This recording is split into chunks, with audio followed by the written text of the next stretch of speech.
morning. Good morning, everyone. Happy Monday. Welcome wherever you are right now in the world. I am so glad that you're here. I am so blessed to be here with you all. Looking forward to today's session to make sure we walk away doing what we do with that greater clarity than when we started together. That's exactly what we did on Friday's session.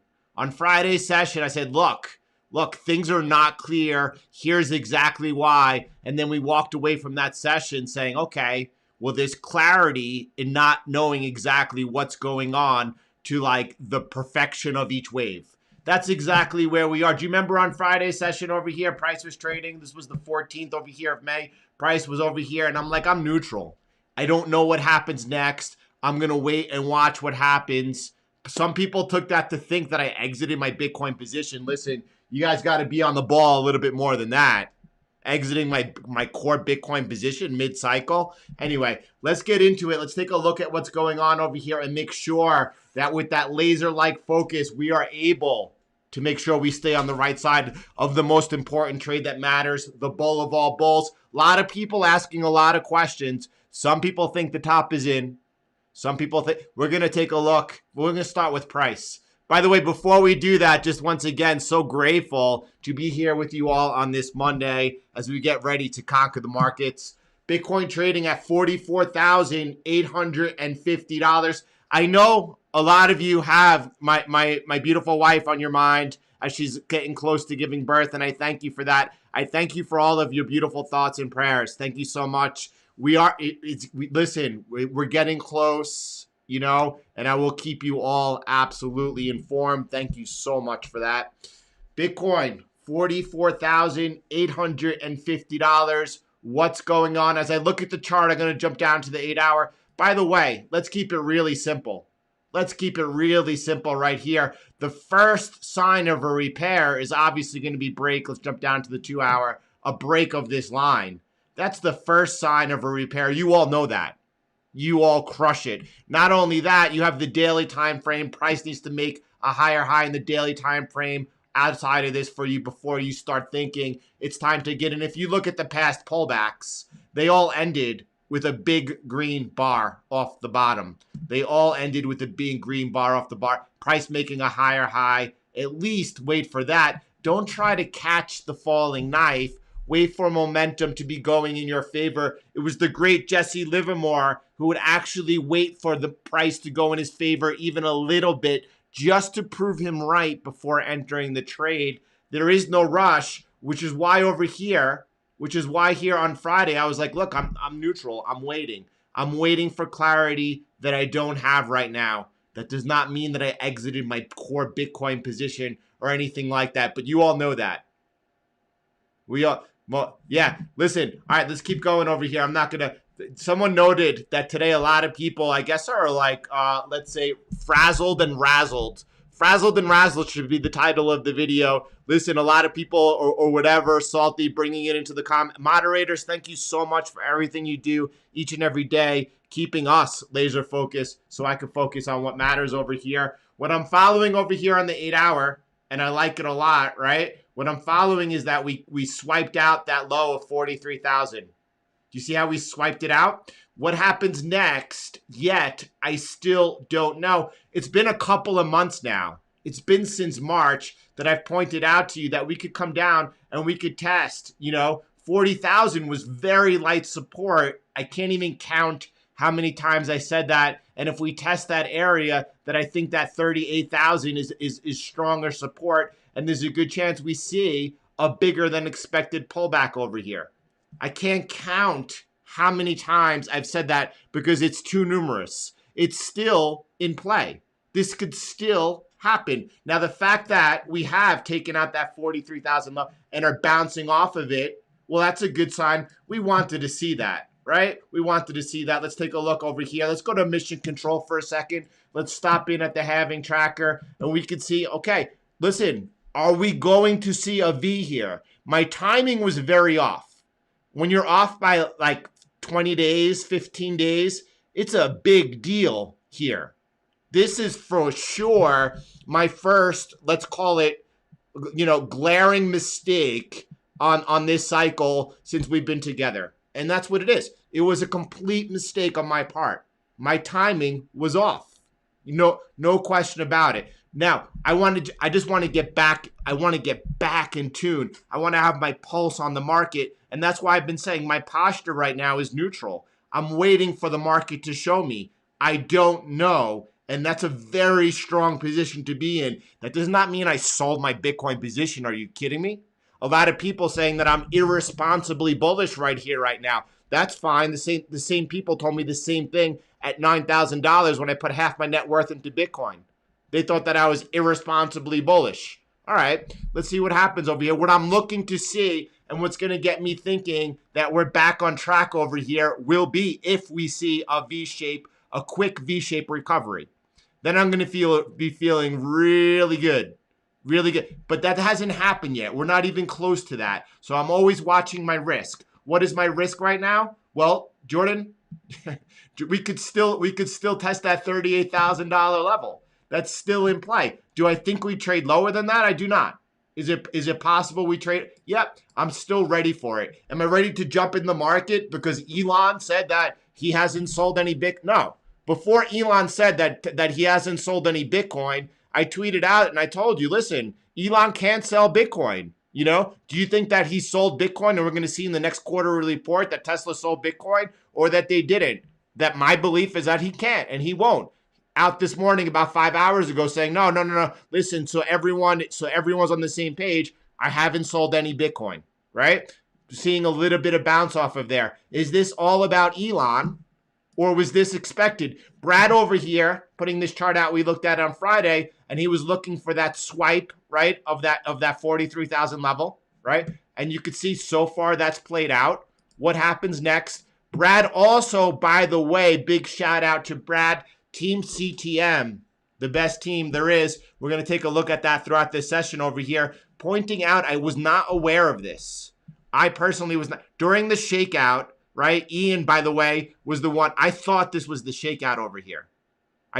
For a while, I thought this was the shakeout right over here. Ian pointing out to me, this is the shakeout mid-cycle, right? And then over here, we have, the shakeout mid-cycle. Brad pointing out, look, on this shakeout over here in the 2013 cycle, we took out that low barely and then sprang up, right? We know that it happens over here in, hold on one second. This is the 2017 bull run over here. You could see it in yellow. You could see that we kissed out that low over there and then sprang up during the shakeout. This has now occurred here in this current cycle. We took out the $43,000 low. Now, it was my opinion that we swipe it and then spring out into a V-shaped recovery, sharp and quick. I don't know that happens yet. We have to wait and see if that happens. I'm feeling pretty good that we're back on track over here, on our way to take out 65,000 mid-cycle and then we all know what happens next. All right? So listen, let's keep going over here. Notice over here, I don't know, so I can't give the proper credit to who shared this. I believe that it was shared in the Discord. It could have been shared on Twitter. Someone from CTM putting together this beautiful chart over here. And notice the angle, the trend line over here. Notice on this one, it's straight. And so far, taking out the 43,000, we just barely took it out. We hit a low of about 42,200 and then sprang up over there. Interesting. What I'm doing is making lots of observations. Lots of observations. Oh my goodness. Sorry, I was laughing. I was just, what are you talking about? Anyway, let's keep going over here. We need to figure out, I'm making observations until we know exactly where we are. I told you on Friday that I knew that Ian, that Ted, that Brad, that everyone, Brandon, you see him putting out his work every day. Heath would make sure that we are focused so we continue forward, getting back on that pulse and where we need to be. Brad, over the weekend, I knew it, going together and putting together, finding out where we might bottom out. And once we do and have that recovery, putting in that channel, preparing us for the next half of the bull market run. I love seeing what's taking place over here, and I'm grateful for it. I want to clarify over here. Never thought, man, Jordan, I never thought I would see the day you were shook. Did anyone think that I was shook on Friday? I thought I was as calm as can be. I thought I was as calm and as collected as can be. Even talking about lighten up your core position in a bull market, like it's amazing when someone tries to call me out. It's absolutely amazing. I'll be the first to call myself out when I'm wrong, right? And by the way, really wrong over here on the shakeout and the timing. Really wrong. And I'll be the first to call myself out over there. But don't come on. Anyway, let's take a look. Let's make sure everyone's on the same page. Listen, there's no way mid-cycle that I'm selling my Bitcoin core position. Please understand, there's absolutely no, when I talk about being neutral, I'm talking about, I'm going to let the market show me what happens next. I'm going to make sure that I get back into the tune of the market. I am open to anything. And by the way, what a strong move that was over here. A lot of people got really bullish over here, seeing that green doji candle over here. It was me on the 14th. Like, I'm neutral. I'm waiting. I haven't seen any sign of repair. There's no way I'm entering the market right now. When I talk about lightening up my Bitcoin position, going neutral on lightly leveraged, that's strength right there. That has nothing to do with the core position. Anyone selling mid-cycle over here or calling the top, I think you are dead wrong. How many times did I show you this chart last week? How many times did I show you this chart last week, showing what happened over here in the last cycle, saying it's a possibility that's what plays out again after getting myself on the right side, calling the shakeout a little early, calling the V recovery early, and then just trying to get my bearings, which I'm still trying to do. I have not seen the market prove itself. There's been no sign of repair yet. It's too soon to say whether or not we're going to see cycle 2013 and 2017 repeat itself. If we do, we feel really good, really strong, and then we could get behind that. But right now, I maintain that position, that neutral position, waiting for the market to show me what happens next, waiting for the first sign of a repair, which has not occurred yet, waiting patiently. That's strength right there. You don't have to know what's happening at all times. Ian pointing out to us again what happened in that 2017 bull market phase of the 2016 cycle, showing that we could go a little bit low, and we did. We did, right? Watch the videos, what happened on Friday. This is important to me. K-Tone is always watching what's going on, trying to keep on the right side of the trade. Genuine question. During the bear market last time, he's talking about 2018, everybody kept hanging on, hodl, hoping for price to go back up. By many accounts, Bitcoin now looks bad on almost any time frame. How do I know I'm on the right side of the trade? We see people saying, right, look, right now it's clear. This is Wyckoff distribution. By the way, go to Heath on Trade Talk. Heath on Trade Talk did a video on how this is impossible to be Wyckoff distribution. You should watch that video. I called it out very, very early a couple of weeks ago and saying this is not what, this is mid. Anyway, right? Pi cycle, successful local top prediction. Tony, listen, the creator of the Pi cycle back-tested indicator said before the cross, listen, this is erroneous. This was not a Pi cycle top in prediction indication because we never saw any type of double wave blow off top mid-cycle. What we're seeing happening right now is exactly what has happened each and every bull market mid-cycle, where we see some consolidation. After that consolidation, we see that shakeout occur. That's what's occurring over there so far. All right, let's keep going over here. Got to find the flow. It's Monday. All right, so the question over here, though, by the way, is how do we know I'm on the right side of the trade? I'm holding, but listen, I'm a little shaken right now. It's been almost 3 months. We've been going sideways. I'm getting a little nervous. How do I know where I'm at?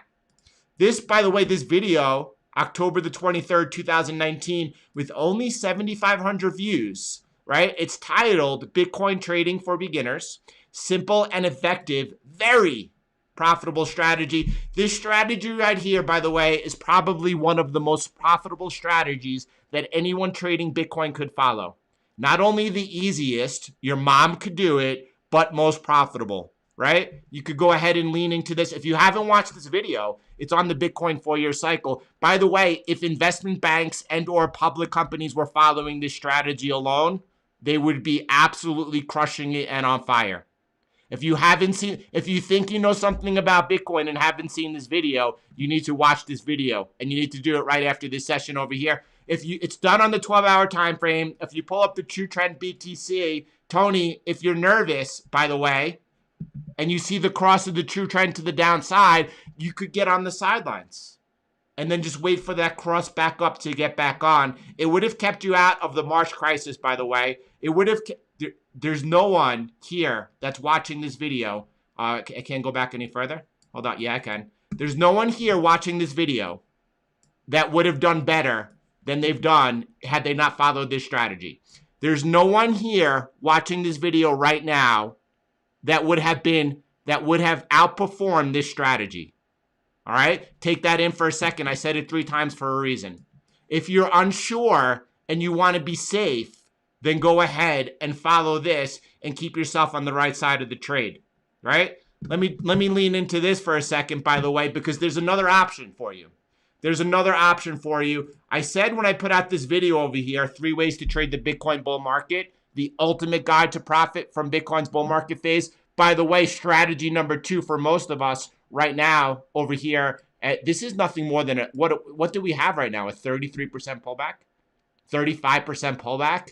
Leaning in, strategy number 2, loving this opportunity. Anyone that's able, I saw so many of you accumulating Bitcoin, buying over here, moving funds.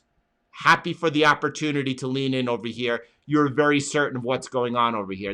But this is strategy number 2. This is intermediate, right? I told you when I put out this video, I said the majority of you should follow strategy number 1. That's simply holding Bitcoin for the duration of the bull market cycle over here. Listen to what I say over here. Trade the bull market phase, and I want to give you, by looking at the last bull market over here, this is the bull market phase over here, I want to give you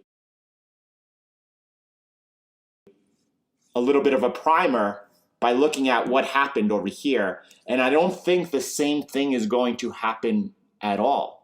But I think there will be a lot of similarities. And this right here is the best thing we could use to go ahead and prepare ourselves for the coming bull market. Remember, there are a lot of similarities when it comes to Bitcoin. We're making a new all-time high. Imagine that? I don't think the same thing is going to happen, but I think there's going to be a lot of similarities. By the way, do you see the difference over here? Do you see the extended sideways that we're seeing over here? By the way, Ian has very, very aptly pointed out also on Ethereum over here, 2013, very sharp move, very sharp volatility into the mid-cycle shakeout to the downside, right? And then springing back up just as quick. The second cycle, also coming into the mid-cycle dip, it had a steeper angle than we currently have. Does it make sense that we've kind of been sideways over here? It does to me. It does to me. There are a lot of similarities. Notice I said I don't think the exact same thing is going to play out, but I think there's going to be a lot of similarities. At this point, what I'm looking to see, I'm sorry, I got so confused over there. Listen, if this is, if we see Bitcoin going to 20,000, right? Market, come visit me. Yeah, Mojo Tom, I'm going to come visit you in a second and be like, yeah, listen, if we see Bitcoin coming down to 20,000 and we see that type of drawdown, not coming off a double wave, something's very wrong.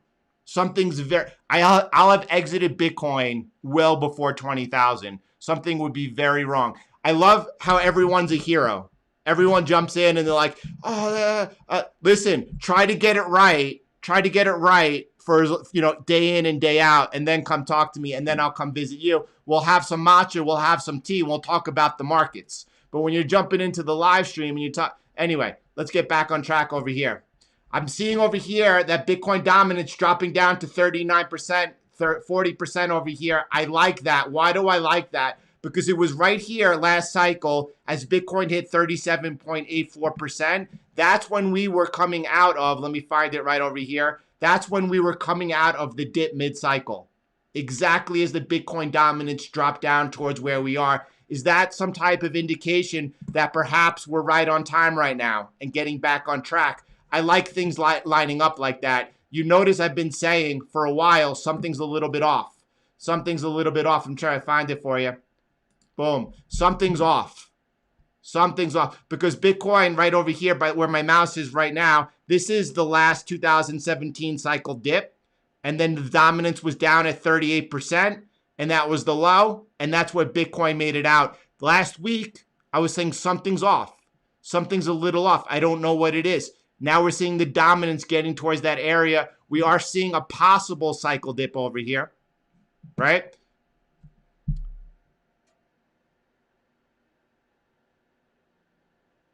Sorry, Lorenzo, I got so messed up. Sorry about the flow. Sorry about the flow. We'll get it back over here. It's Monday, right? And anyway, I don't need to bring personal things into it, but I'll get it back over here. Anyway, CTM, thank you for the support. Over here, it's Ted right now. I hope you're here. I hope you're listening. What we have to do, by the way, this is on the daily. You're not seeing today's daily price bar over here. It is now a lot clearer, right? We haven't seen the resumption out, that we need to line this up differently, that instead of lining it up off the current dip that we had, right? I'm going to go ahead, scale dip, right? I want the dip before the parabolic, right? You can see that we have this lined up to this first dip that we thought. It's clear now to me, or clearer, that this was not the dip. This is the dip, and we need to reevaluate, rescale. Ted, Ian, Brad, Brandon, Heath, everyone making sure that we stay laser focused, getting this right so that we get back on track over here. It was my leadership. That got us off a little bit. I was wrong over here. I thought this was the dip. I thought this was the shakeout, right? And I was wrong. I want to get it back. And I want to make sure that I'm back on track over here so that we continue to play. I want to mix this up with some head snacks so I could close out strong and get some flow over here going over here. So let me drop some beats over here to get myself amped up.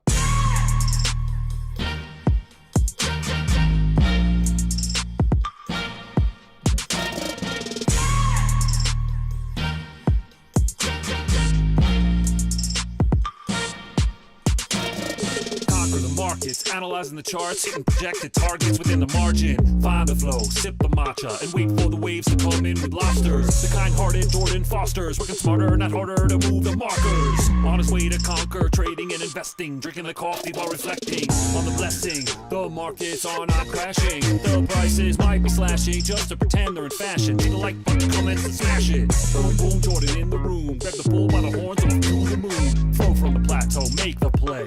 Boom, boom, it's a taco day. It's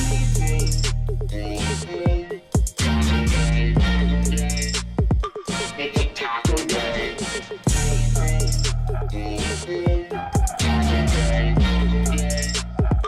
It's a taco day.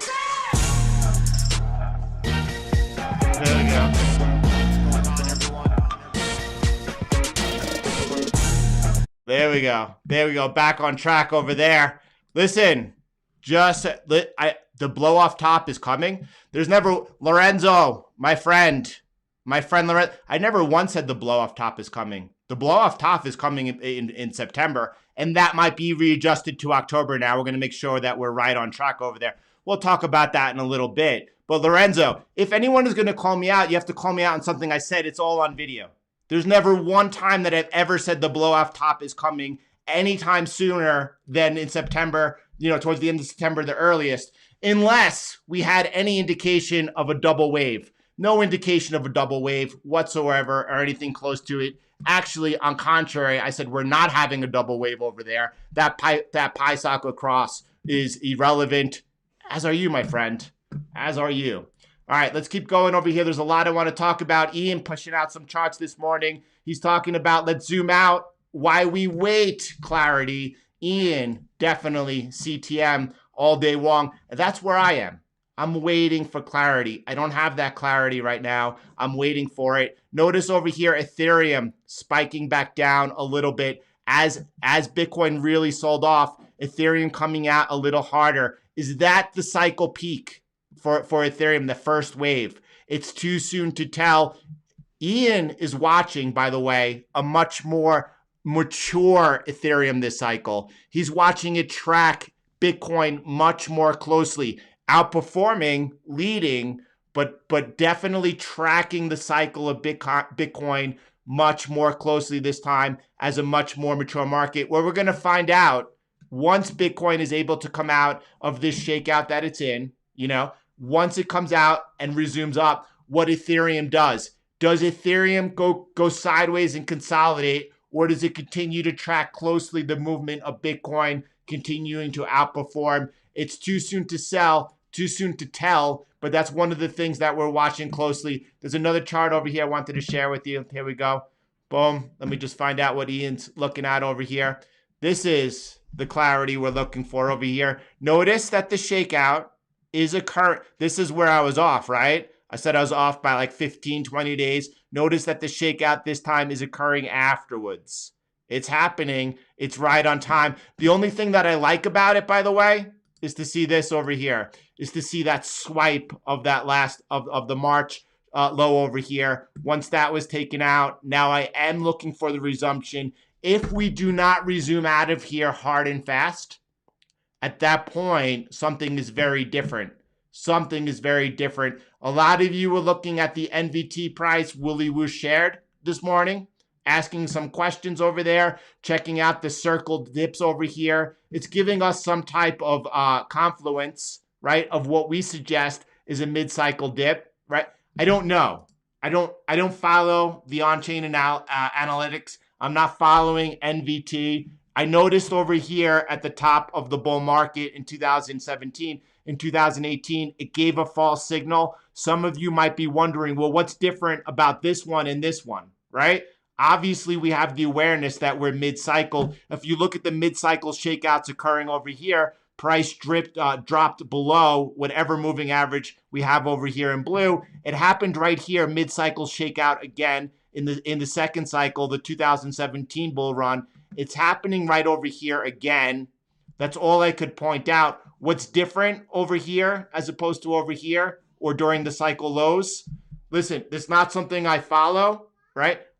So I just wanted to respond because I saw Conquering the Markets people, by the way, let me give you a follow, asking some questions about it. Look, I defer to Willy Woo. I defer to Alan. I defer to William, anyone who specializes in on-chain analytics. I'm following what's going on in price. Could you say that's some type of confluence to where we are? Well, yeah, but we know where we are. We don't need NVT for that, right? So anyway, let's keep going over here. A couple of important observations. A couple of important observations that Ian is pointing out that I want to share with all of you. All right? All right, let's get into it. Really helpful. I'm gonna go 1 second after I read his comments and then show the chart, and I'm gonna keep doing that. I'm gonna show his comments, and then I'll zoom into the chart over here. This is Ian talking about, listen, it's really helpful having the Ethereum 2016 and 2020 cycles on the model, right? So I decided to mark up some key events. Bitcoin is the trade that matters, but just wanted to highlight that the price action for Ethereum during the previous cycle and how it differs this time. Observations. The previous cycle, Ethereum peaked 33 days before the mid-cycle dip, right? I have a really good view of that over here. By the way, remind me to get back to this, very important. We're going to be evaluating together over the next few weeks whether or not we're still looking at potentially the end of September to be the cycle peak, or whether or not we have to push that now into October. And if we are, what that means, because that would mean that the symmetry we've seen in past cycles is changing. We have to watch everything. I'm very open right now to what the market is going to show me. If we look at over here, you can see Ethereum peaking 33 days before the mid-cycle dip. This is the mid-cycle dip where my mouse is right now on the previous cycle on Bitcoin. You could see Ethereum peaking out 33 days before. We're not seeing that right now. Let's see what we are seeing, okay? Let me finish. Will it move in unison this cycle? Now that we've had the mid-cycle phase, price action from having this cycle looks to be even more correlated. What Ian is focused in on is right now, you can see the past cycle over here. This is Ethereum peaking out 33 days before the mid-cycle dip, right? And that didn't happen this time. Is Ethereum going to continue to track Bitcoin's price movement throughout this cycle with the much more mature Ethereum. It was very immature last cycle, right? And what led to that mid-cycle blow off top over here? We don't know. We need to watch. All right, what else is he saying? Further to the Ethereum point, the price action for Ethereum this cycle in purple has been steady compared to the 2016 cycle, blue, right? Look at him to show you in blue. You could see in blue that we peaked out much further. This time he's showing the much mature Ethereum, right? It's my question too, is what happens now as we're seeing the Bitcoin dominance coming down towards that low, that last cycle low of 38%. It's right now at 39%. This is by the way, this is the dip for Bitcoin right over here. And Bitcoin now goes on to run over here. First wave, second wave into the blow off top. And Ethereum during this phase consolidated strongly. Consolidated for months over here. Are we going to see that occur? Or are we going to see something a little bit different? Are we going to see Ethereum continuing to track Bitcoin, outperforming it? Ian is leaning towards the latter, right? So we're going to watch out for that. We're going to continue to track what goes on over there. So what else? We are low on the likes today. We are low on the likes today. If you're watching this on the replay, thank you. Thank you so much for the continued support over there. All right, let's focus a little bit on price over here and the markets and see what's going on before we come back into it. There's a lot more I want to share, but let me find the flow so I could do that. All right. By the way, let me just focus in on the price action a little bit and show you what happened over here. I love you all. Lots of love to you all, right? Especially those. Look over here. I'm gonna come down and I'm gonna focus right here on where we peaked out just to see if anything is lining up, not anything more. Okay. I could see that. Look, this is definitely showing that symmetry continuing down over there as we peak down at the end of March, the beginning of March, excuse me, into that area. All right, I'm going to clone that one more time and you're going to find out why in a second. And what I'm going to do, where did that line come from? Hold on one second. There we go. I'm going to push this down and I'm going to see if we break down and take out that low, last night's low, possibly, potentially where we could bottom out. I know that horizontally, I'm looking for 38,000 to be pretty strong support, and I believe that's where we could level out. What I'm doing is I'm finding this area over here, right? And then I see that other touch over here, and I'm just going to extend that a little bit. I'm going to push this to the right just so I keep the symmetry over there. Extend right, right? And now I'm just going to put my mouse over there, and what do we have over there? Wait, but we spiked down, Jordan, a little bit lower, right? If we spike down a little bit lower, it's in that area. It's in that area, right? Is this the key that I want to use? No, I'm just exploring. I'm just having some fun just to make sure that we line up. I think that the horizontal support, right, is a lot stronger. You could see over here where it was resistance all the way back towards the middle of January. We then spiked up again at the end of January. And then more importantly, once we broke out above it, we came back down and tested that broken resistance. And right here confirmed it as support. That's the area or the level that I'm looking at here for max pain. That's not new. It's been since March. I've pointed out that level to you over and over and over again. And I said, that is your max pain level. I don't think it's going to happen, but you have to be prepared for it, right? I'm hoping, right, that this taking out the level over here, that swipe down we just took out last night, that is the trigger of the event, and that we start seeing some repair and trade up from here, continuing to watch out though where my risk is to the downside. By the way, on the daily time frame, we have so far, or the potential to hold this channel over here. Does that mean anything? Not really. Not really. Is that, I mean, more bullish than not, but it doesn't really mean anything at this. I think at this point, we're watching for the first sign of a repair. That's going to be a break of this trend line over here. That's the first sign. I think even a better indication right now is waiting for price to take out the high on the daily time frame. A much safer entry over here. Each single pullback, by the way, has ended, you could see, with that nice strong up green bar over there, waiting for that to occur. If you don't take out the daily time frame, a better, cleaner entry, and wait for that first bar, Listen, there's nothing wrong with waiting for clarity. Also, by the way, if you wait, not only look, I was talking to a friend yesterday. He's like, Jordan, what do you think's going on? What do you see going on? And I'm like, Bitcoin 46,000. That's cheap. I like it. You know, leaning in a little bit right here, right? And then if Bitcoin does go down towards that 38,000, waiting for that repair, and then leaning in at that point, I like that. Leaning in a little bit at Bitcoin 46,000, and then if Bitcoin goes ahead and starts repairing to the upside and getting in higher, I like that a lot. Bitcoin 55,000 is cheap. Bitcoin 45,000 is on sale. Now, I love the fact that many of you think this is the cycle top. By the way, have you ever seen a Bitcoin bull market peak going sideways?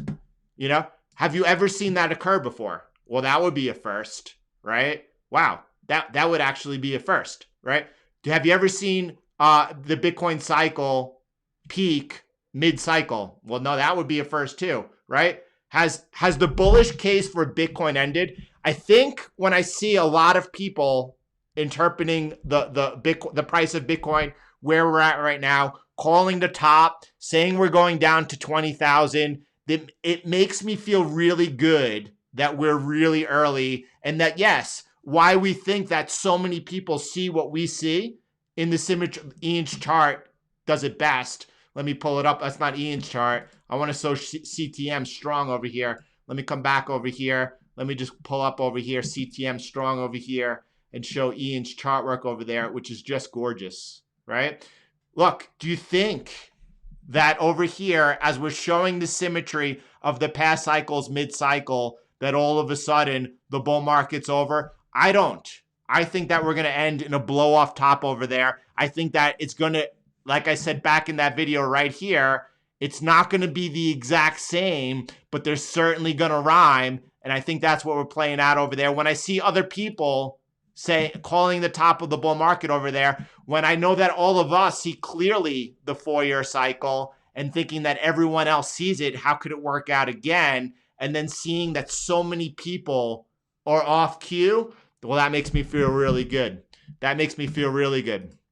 All right, let's come back in over there. Bitcoin over here. Everyone has a pretty good idea of what we're watching, what we're waiting for. I love the posture of sitting down, waiting, and just waiting for that clarity. I want to see before I get confident again. Now, don't confuse me saying I want to see before I get confident again that I've lost confidence in any way, shape, or form, right? I'm definitely buying the dip myself. Definitely keeping that core position, adding to it happily. Am I being aggressive on leverage? Absolutely not. Absolutely not. No way. If I did, I would be a fool who doesn't know anything.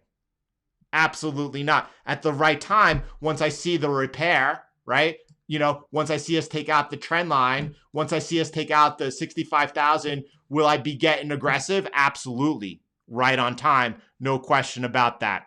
All right. Anyway, let's take a look at what else is going on across the markets. The dollar unchanged on the day. I got to clean this up a little, or do I? Or do I? Hold on one second. Woo, we got a breath. The first breath of the session over here, except for that little head snack. I'm having a little issue there. All right, let me clean this up. I see that we were actually, remember the circle over there? And I said to you, I don't know if right now that we're retesting the broken support going to hold as resistance of this bear flag, or whether or not we're going to come back up into there. It's clear that we've been rejected, and now we're just waiting to take out that low so that we have breakdown, retest, resumption. We're waiting for the resumption. If that occurs, we are looking at taking out the 12-month low on the dollar, and then at that point testing the 88.40 area, and we could see a much weaker dollar. I'm seeing or hearing some chatter that the stimulus plan is running into some problems. Do you remember that once they announced the infrastructure plan, that's when the dollar started going bid over here. Now they're talking about having trouble that it's passing, pressure on the dollar. Gold and silver looking real good, continuing to come. Silver trying to resume off that last little bit of resistance swing high above 27 87, and that's the last bit of resistance in the way before we take out that 12-month high on silver, and then perhaps looking during this year, 2021, for the all-time high. That was something that I talked about many times towards the later half of 2020. Gold over here. Gold looking stronger than silver. What do you all make of that? I don't know. What do you all make? Gold has been outperforming silver lately. I would like to do a little bit more research into that, understand why it's happening. It starts with an observation. It's clear that we're seeing gold outperform. I'm kind of interested to why. I like to lean into people like Lynn Alden for that type of stuff, for the why. She does a really good job of explaining it. The easiest trade of the year, or one of the easiest trades of the year, is all of a sudden not such one of the easiest trades of the year. Let's focus in on the gold to Bitcoin pair over here. And you can see this is when I was pointing out to you towards the top of this channel over here. Really good place to lean into the short over here. And we've seen a massive pullback off the low. A massive pullback off the low. 64% pullback off the low, right? Is this the time you're looking to lean into it? What's going to happen? Well, if you think that Bitcoin is topped out, if you think the bull market's over, well then, this trade's not going to end well. Obviously, I don't believe that. I don't believe that at all. I believe if you were trading this pair, if you were looking to lean into this pair, this is a gift. How do you time it? Well, you time it, as we said, each and every time off the pullbacks of Bitcoin. On the repair of Bitcoin, right? You don't trade gold, Bitcoin. You look for Bitcoin to resume out of here. That would be the entry. We'll continue to monitor from afar. Just trying to make some observations. Equity markets, right? What's going on over there? Big bounce so far.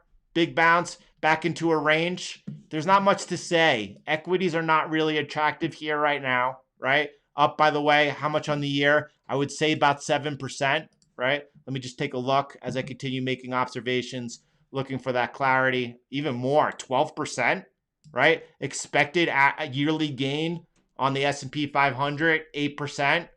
Are people leaning in over here? I don't think so, right? What about the Nasdaq over here? Let me just take a look. Nasdaq looking for that final repair. This was the aggressive entry that we talked about over here. Highly aggressive. Look what happened. This is still holding as resistance. I'm always looking for the market to show me what it's paying attention to.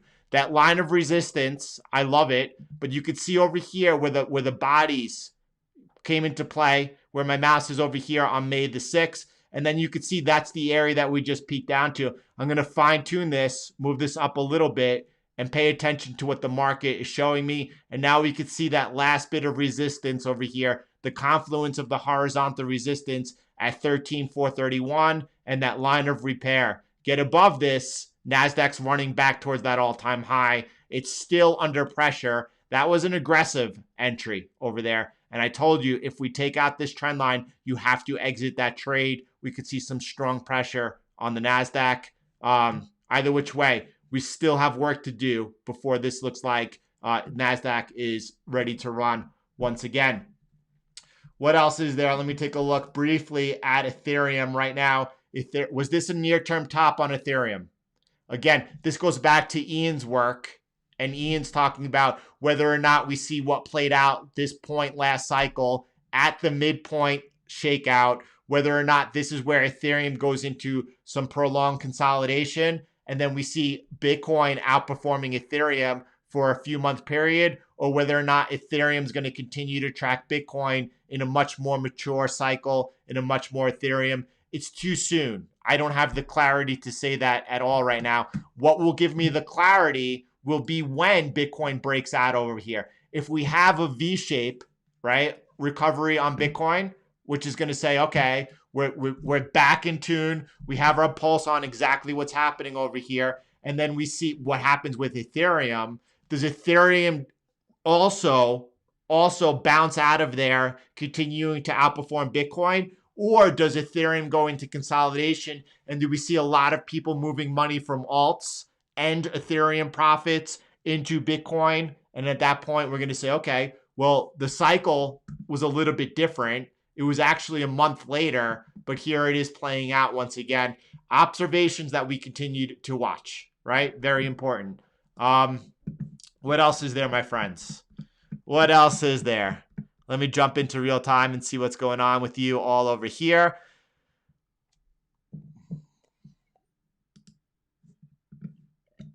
Really? People hating on Jordan? Really? Oh, don't come at me. Don't come at me unless you. If you come at me, I'm gonna come right back at you. I'm gonna eat you. There's no question about that. You're coming. Listen, I've been here since day one with you, sharing my time, talent, skills, and ability with you, helping everyone have the clarity they need to do absolutely life-changing things, right? If you're going to come at me, watch out. There's no question about that. Just watch out. But seriously, people hating on me, I had no idea. For what reason? For what? Listen, it's your time. You choose how you want to invest it. If you're choosing to join me as I share my time, my precious time with you, right? And then you're going to, to troll. What is your life? Who are you?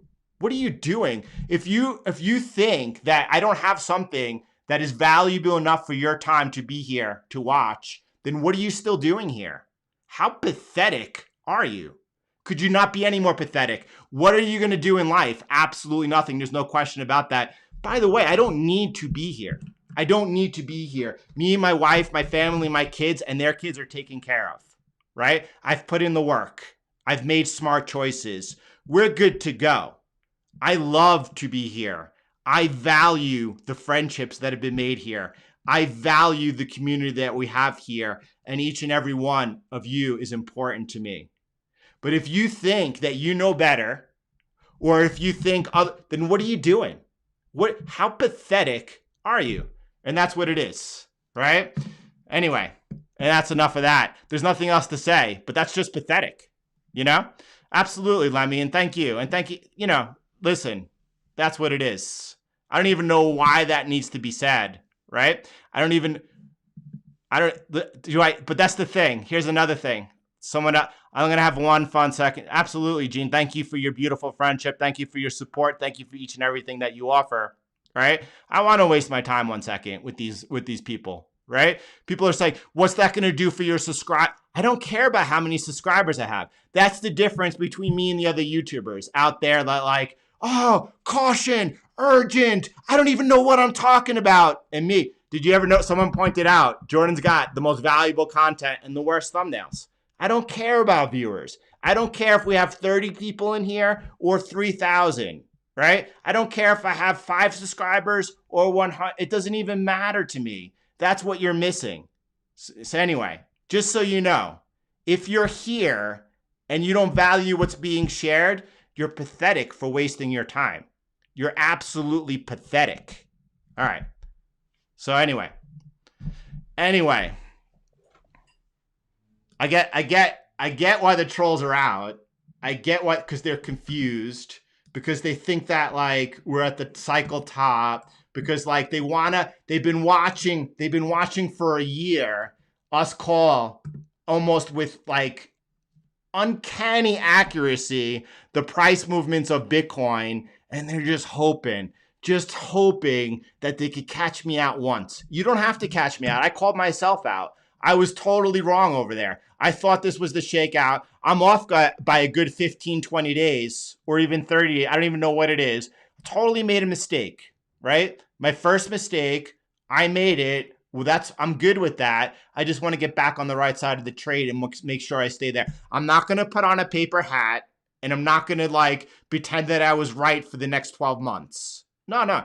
I'll call myself out. You don't need to call me out, because at the end of the day, I don't have to be right in my opinion. I only want to be on the right side of the market, and I'll do whatever it takes to get there, right? But if you're stalking me for a year and a half, trying to find one mistake, and then I make a mistake and try to call me out on it, you're pathetic. And that's all it is.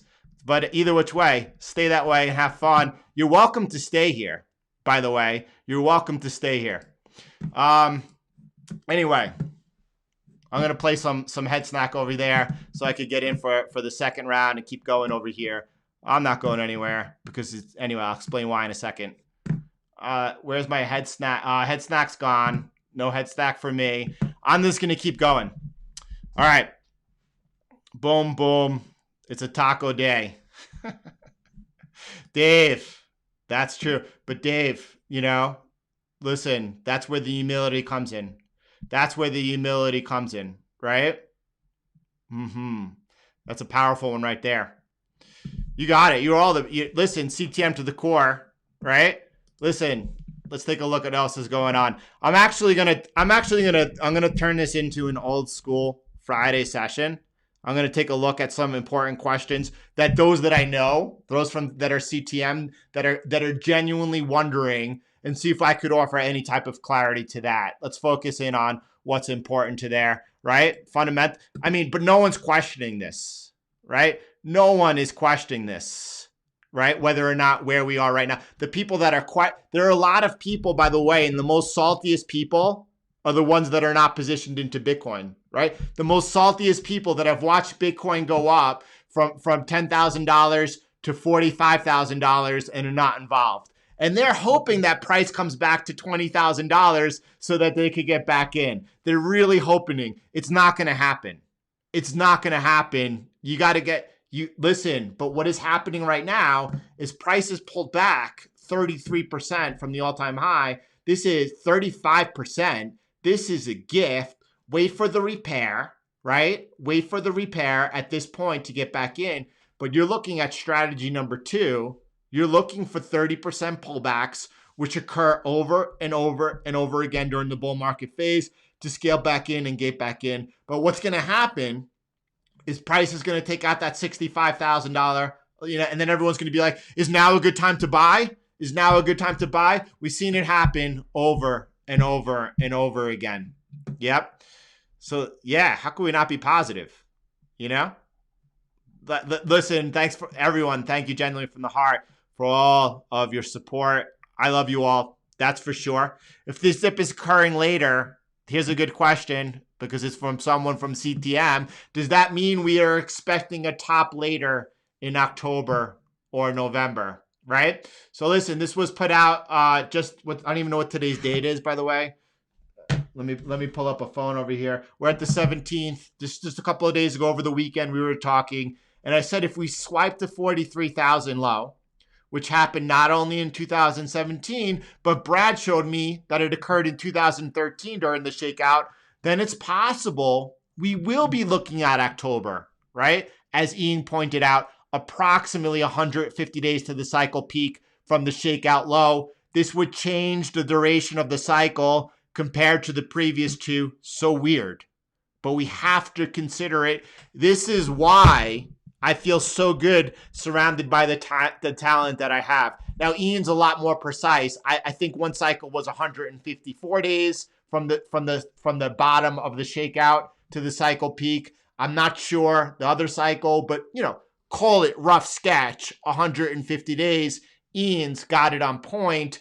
I know that the team is going to observe and work it out, and we're going to find out what we're looking at over there. It would be very strange to me if we were to break the symmetry that we've seen from past cycles. When I say symmetry, some people call it the golden ratio, that the bear market is 51% of the time and the bull market 49%. We looked at how many days since the bear market low to the halving, and then approximately less 2%. That's the duration of the bull market. If we're not looking at the end of September, but into October right now, that's a game changer, right? But again, I only want to be right. I only want to be correct. If you look at Ted's chart over here, right? Do I think that we have to go ahead and call this the shake? Now, I also at the same time think we wait for the recovery.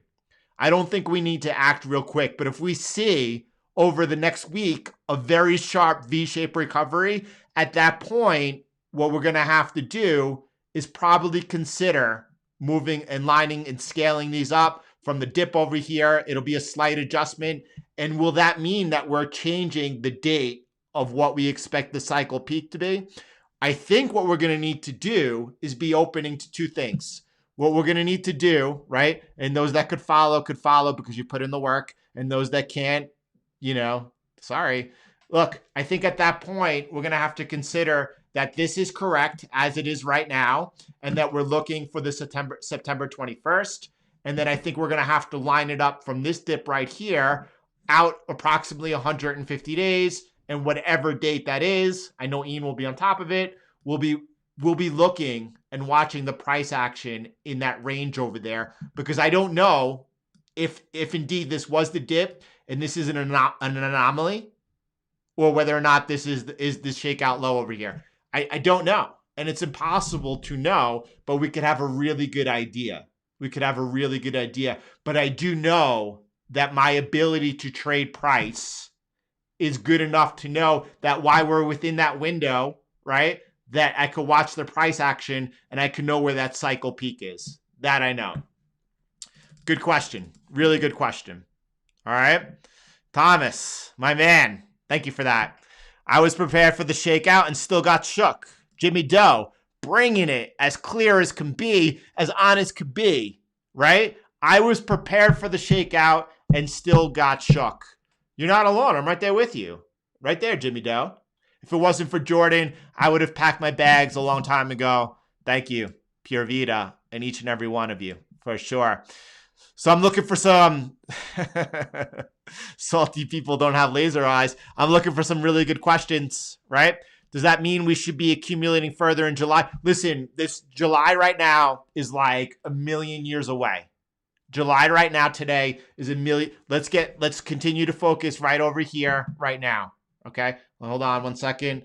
Let's continue to focus in. What happens next and what I'm focused in on, what we're focused in on, is whether or not we take out that low, whether or not we come in towards that range of 40,000 to 38,000, right? Still possible, or whether or not we have that first sign of repair and then we're starting to look good, and then we observe. This is just the first sign, by the way, the break of this trend line over there. 38 thumbs down. This is actually a video record. If you're watching this right now, and if you're salty, could you continue to smash that thumbs down button? I want to get that up to 50.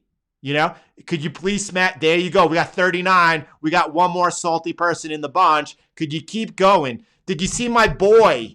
And that's not my boy. Did you see Benjamin Crow talking about diminishing returns again?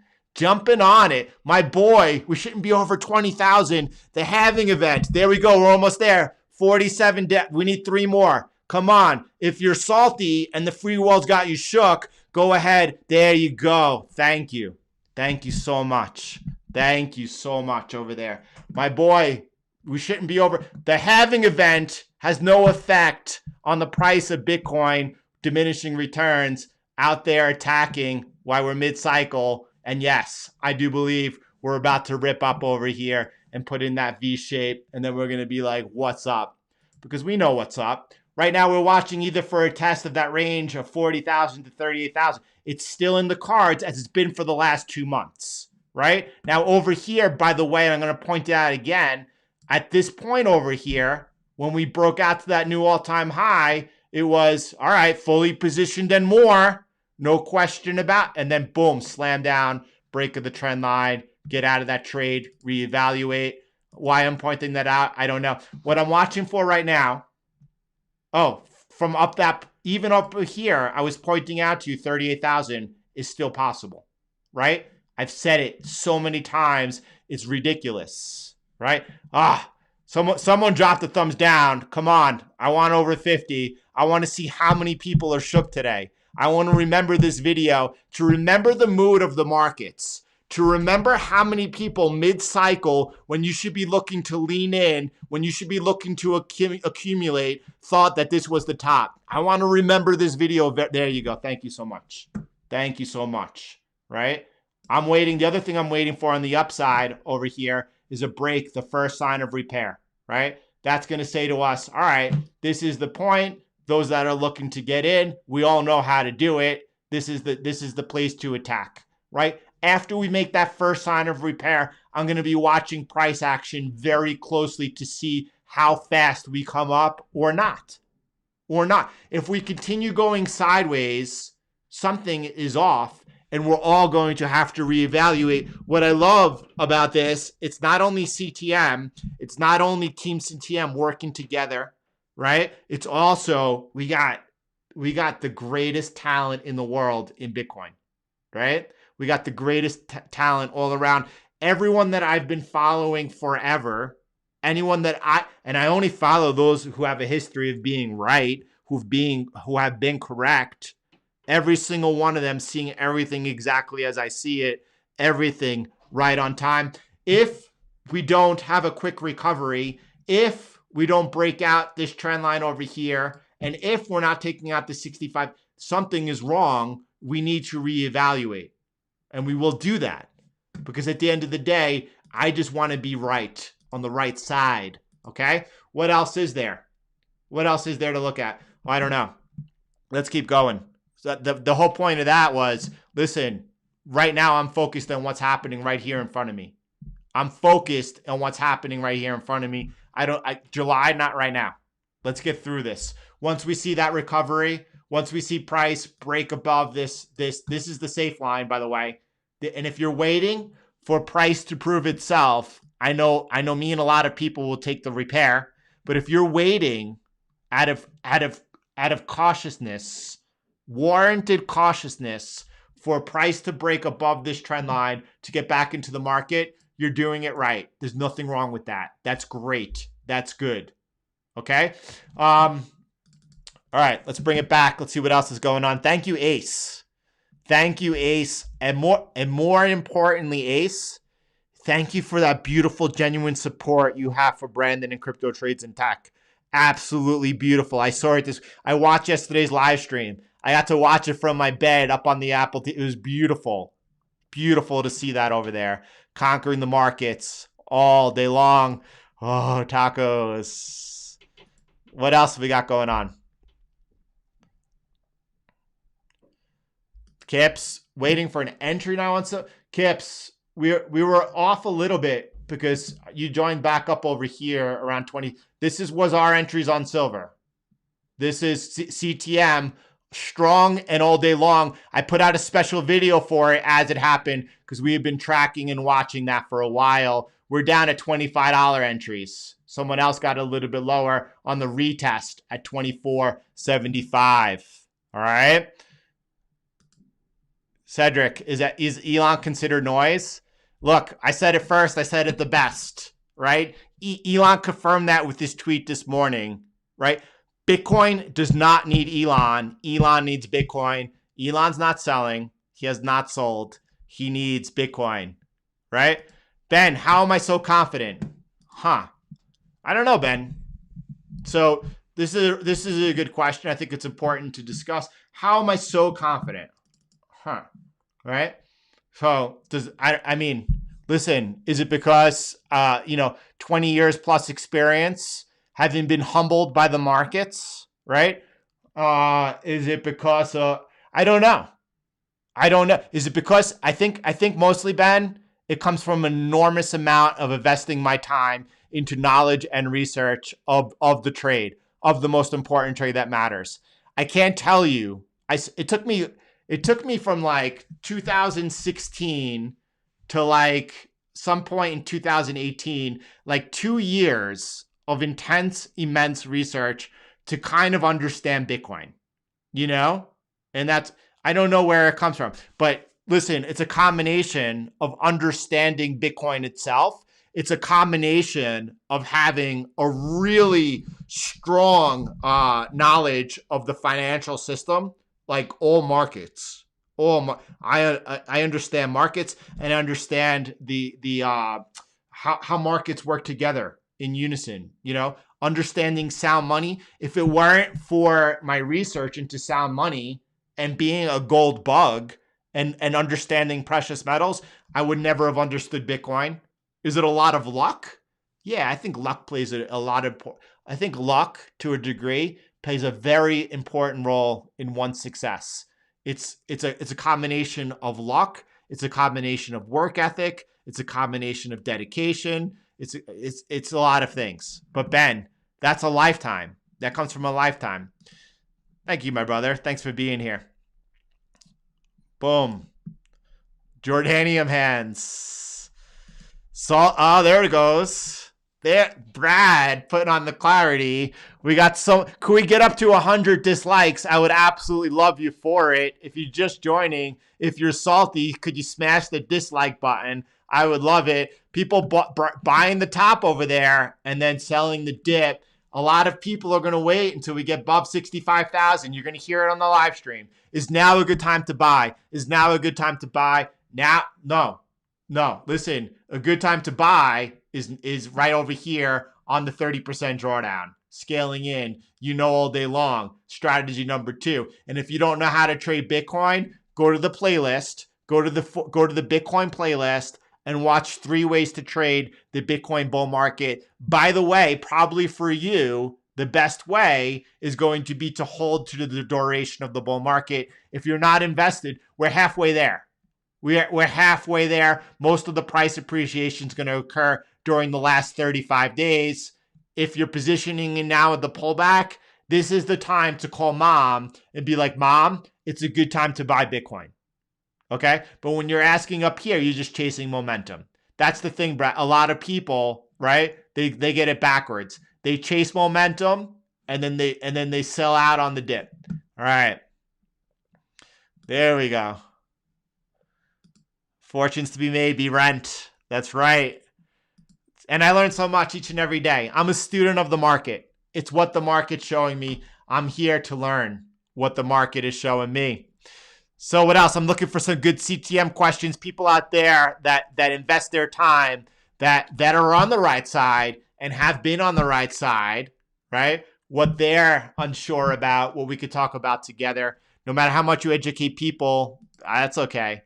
But that's why I come at them. I'll take a time every once in a while, and I'll address it because listen, weeding it out, separating, right? The weeds from anyway, I have no problem with it. I'm not interested in views. I'm not interested in subscribers. I'm interested in taking those with me that are meant to be, right? Many are called, few are chosen. The bull is bucking. That's right. Boom. Boom. There it is. That's signal right there. And that's Kips. This is exactly right. Kips perfectly on signal. It's all about ego right over there. All right. What else? I'm looking for some good questions over there. Boom, boom, boom, boom, boom, boom, boom, boom, boom, boom, boom. Thank you guys for your support. This is the question over here, right? Do I still see 30,000 this cycle top? Listen, once we put in the low, let me just focus it. Once we put in the low, and by put in the low, I mean, listen, let's call it safe. Once we make the new all-time high, right? We'll know a lot quicker. We'll know as we take out this area over here. But Brad, going back to last week's CTM training session, is going to be able to readjust with preciseness.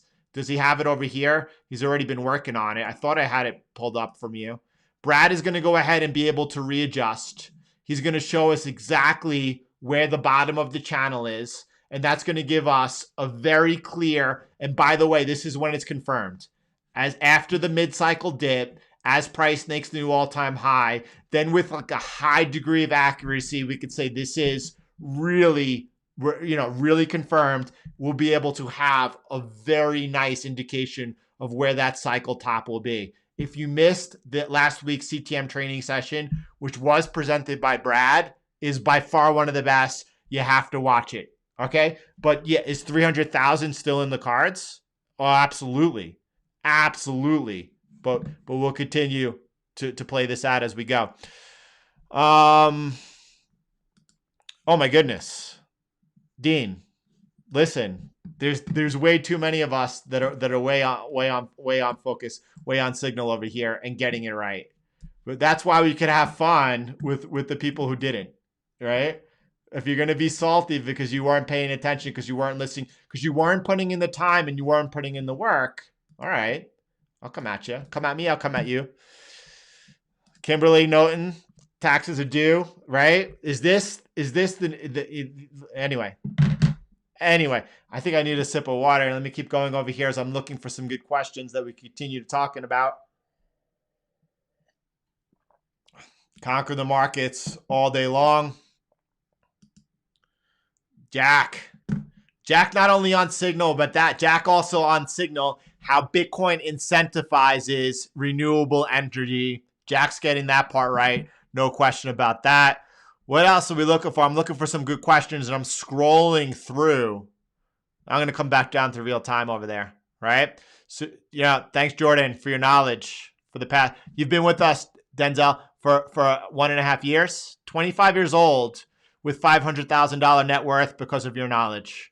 I sleep peacefully at night with these pullbacks. I position myself and know I will cross $2 million in 6 months. God bless you. God bless you, my brother. 25 years old. Could you imagine being 25 years old? And there's many of you. Carl, another one I could point out. 25 years old, involved in this community, right? Denzel putting in the time. On his own, he did this. It has nothing to do with me. It has nothing. He's the one investing his time where it matters, and he's seeing the results. And that's awesome, my brother. That's so much respect for you. So, and by the way, it's my pleasure. It's my honor to share what I know with you, and that helps you. Listen, you're the future. Youth is the king. When we're talking about changing the world, right? What we're doing here, what I'm doing here, is preparing the way for the youth. They're the ones that are going to absolutely change the future. Always look to the youth. Jordan bringing I don't know whether it was a good session or a bad session. All I know that we're here each and every day, right? Doing what we need to do to make sure we continue to have the focus we needed to conquer the markets. And that's the work it takes. A lot of people jump in. It's so funny. My wife on Friday was like, what do you mean you don't know what's going on? And I'm like, no, listen, I just did an hour video on it. If you want to understand, you have to watch the video. Well, can't you just tell me? It's like the people in the YouTube comments, right? Just tell me. No, you got to put the work in. You got to put the work in if you want to understand. That's right, Rico. I'm not interested in that. Like I said, I'm good to go. I'm doing this. I do this, first of all, primarily because it's so important for me to continue to learn from the market. By working with all of you, I've now actually, do you remember when we started the channel? Keith remembers. There was only 30 of us. And I was like, listen, if I share my 20 years experience with you and I help build all of you up, it's going to create this feedback loop where then we're like, it's iron sharpens iron, and we all continue to up our game and progress. We're seeing that now completely. The team that we've put together is absolutely the best in the game. Anyway, beautiful. Super cycle incoming, blah, blah, blah, blah, blah. Big shout out to Heath on Trade Talk and all the work that he does, as well as with Brandon. And listen, I don't follow his work and never have. So I don't know when he says lengthening cycles, what that means. But I will say, if we readjust, and if I'm like, okay, the shakeout was wrong, and now we're looking approximately, 20 or 30 days out in the future, whatever it is, and then I'll be like, look, I was wrong. This cycle is actually 22 days longer.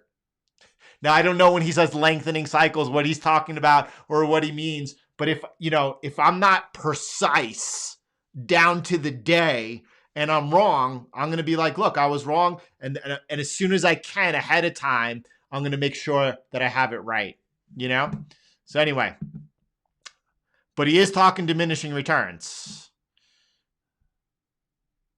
Hey, adapt, improvise, overcome. Kevin, growth mindset. I love it. Eli, thank you for this is important to me. Thank you for that. Thank you for saying that. That listen, each and every single session, you exit with a smile. I love that. That's beautiful. Keep going. I'm looking for some questions, but I don't think that's a good sign that really, here we go.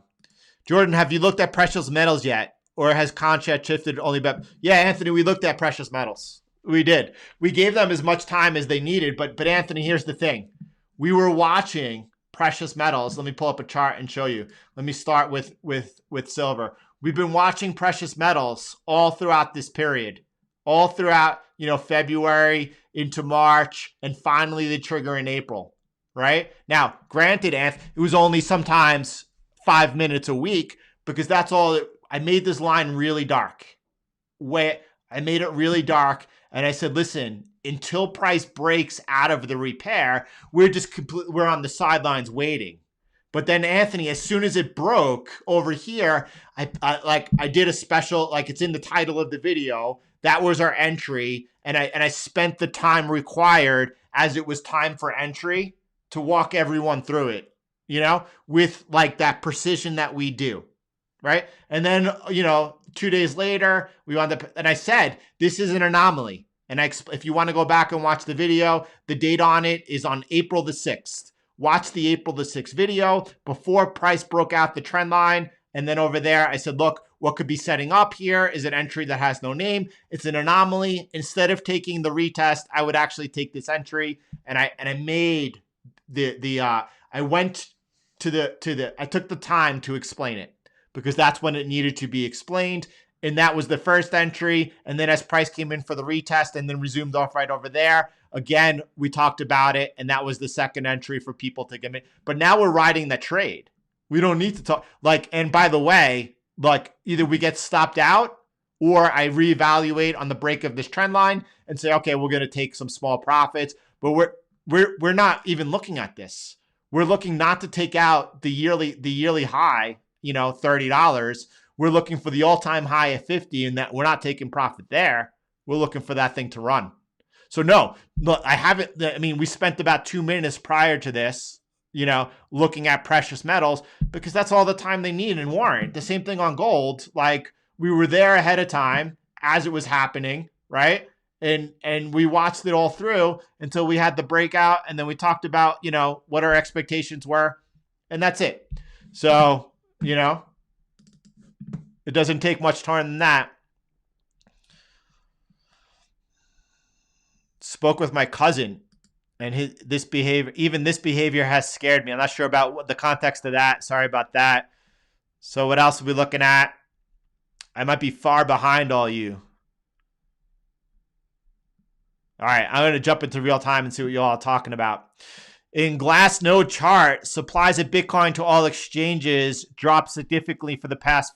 So this is, we talked about this, I think on Friday or Thursday, right? It depends what exchange you're looking at. You're seeing the Bitcoin moving to Binance and Binance gaining more Bitcoin. They don't show BlockFi from my understanding, but if you look at the bull market, you probably see a massive accumulation of Bitcoin on BlockFi's balance sheets. Coinbase is leaving in almost an exponential range, right? But why would people keep Bitcoin on Coinbase? It makes no sense, right? I mean, look on Binance, people could trade alts. People understand alt season. Obviously, it makes a lot of sense. I can't really read into it. All I can say is we've seen for sure. Anyway, there's nothing else for me to add to that. It depends what exchange you're looking at, right? Is it different this time that this point of cycle, we are not seeing more Bitcoin being moved to exchanges? Yes, that's different. What does that mean? Well, obviously, we're seeing a lot of different players enter the space, whether or not it is public companies and institutions, a lot of Bitcoin being put into cold storage. It's probably going to stay there, right? But does that change the duration of the 4-year cycle? Listen, there's no shortage of Bitcoin at this moment. I don't really see that as a factor, I don't know. Look, whether we talk about what's happening now, right? When we talk about the swipe over here, and again, brought to my attention that occurred in 2013, I wasn't really aware of that. I was very aware of that happening in 2017, right? We've pointed out that this could happen. It was also, I was on a recording a trading session with Ian last week, Bitcoin trading $57,000. And I said to Ian, okay, what happens now if Bitcoin takes out 43,000, right? But well before it happened, aware that could be a possibility. To me, it's not like, oh, well, it's because Elon tweeted here, this happened, right? And I said it before, and I'm going to say it again to you right now. There's always going to be a narrative afterwards.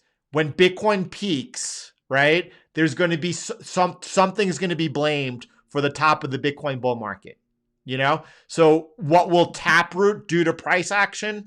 I don't think anything. We'll see, you know?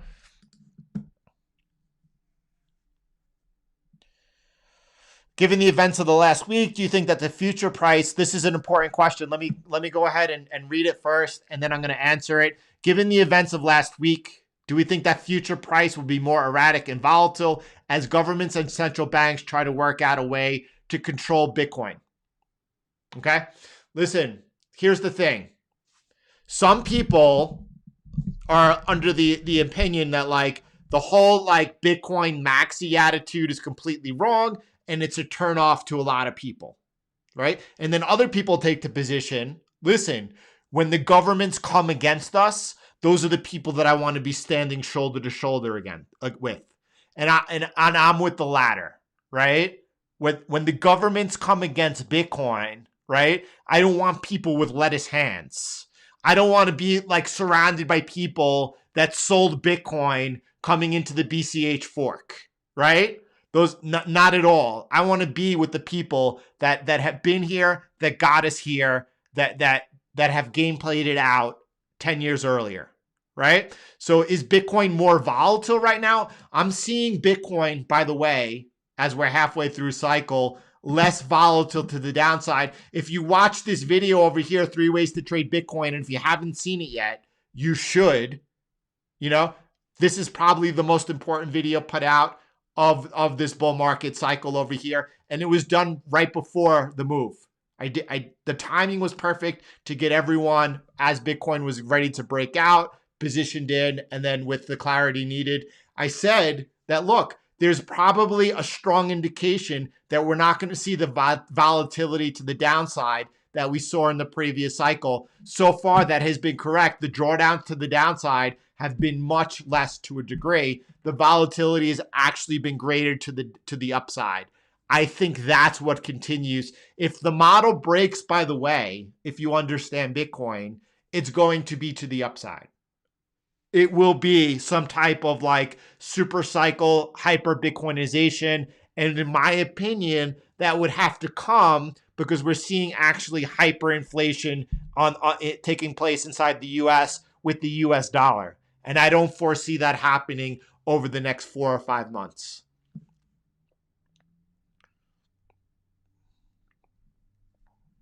Eli, I mean, how high do I think the blow off top will go?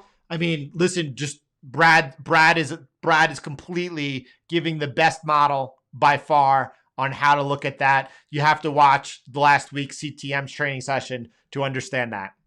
That's beautiful. Average 22,000, holding strong. Not even worried about this pullback over here. Holding strong as it should be. Beautiful, beautiful.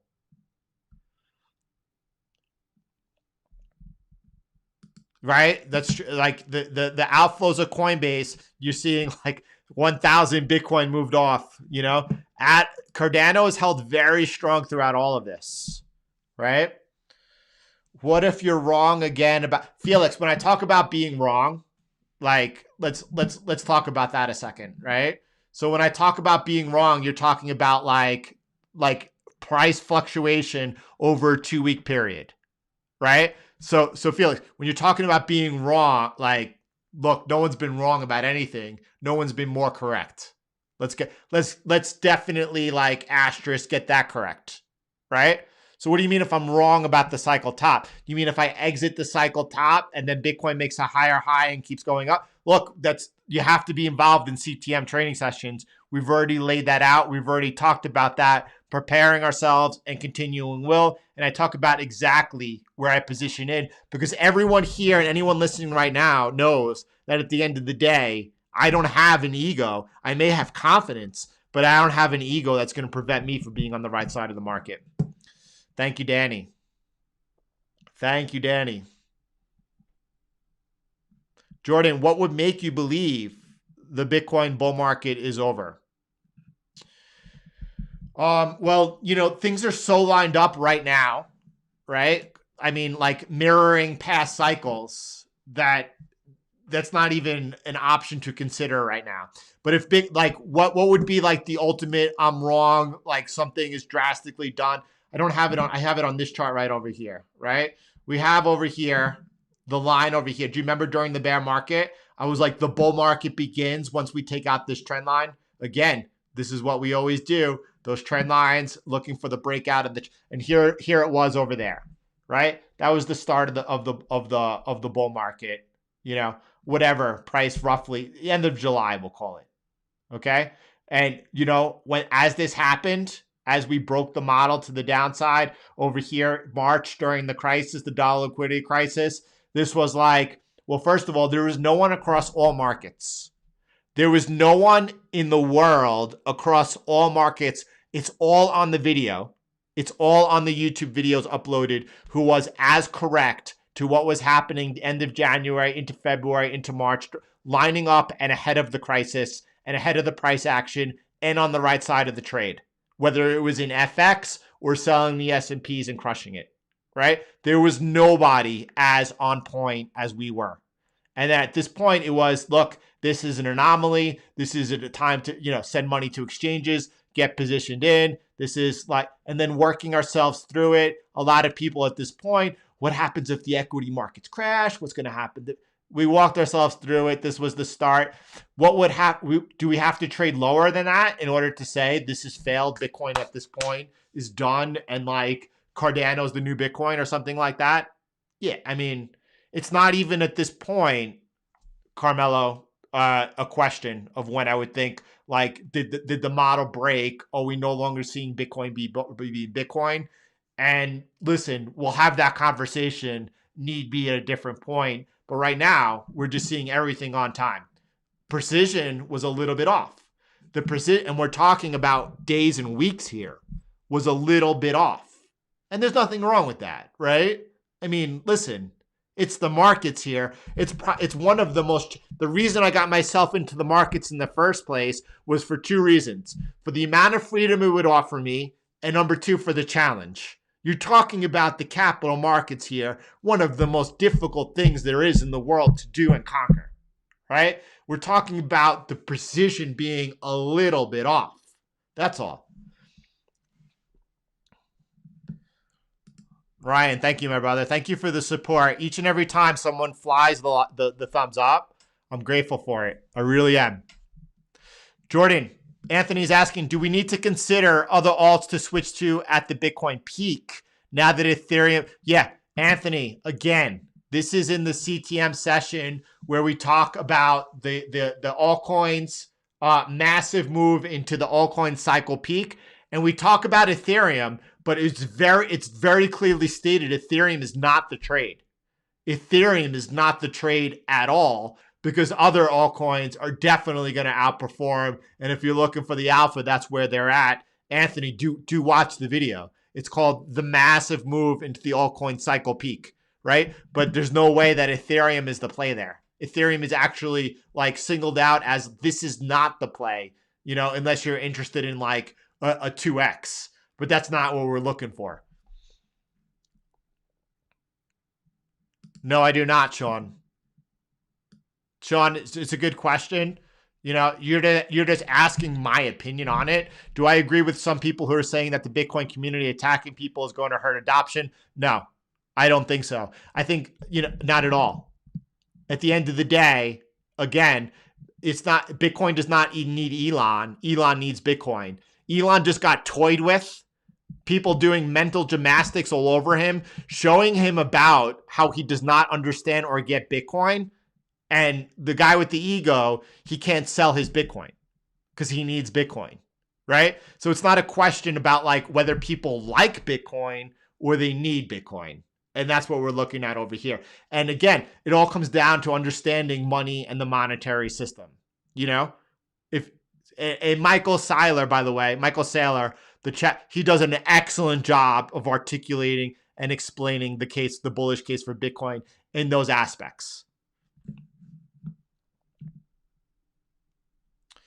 So, what else? What else? Trying to see a couple of questions. Trish, Thank you, Giles. Because I mean, listen, Giles, thank you because again, you're investing your time each and every day. Coming from you, that's the clarity I'm looking for.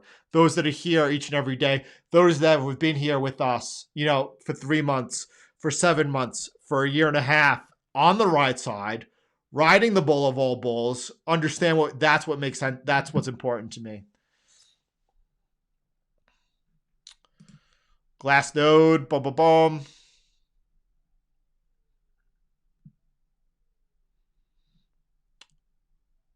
Check Glassnodes. Listen, when we're talking about Glassnode, we're talking about on-chain analytics. I definitely defer to Alan, right? Alan working through that with all of us. I definitely defer to Willy Woo, an expert on-chain analysis, right? I defer to William. When we're talking about, markets and or price action, I defer to myself.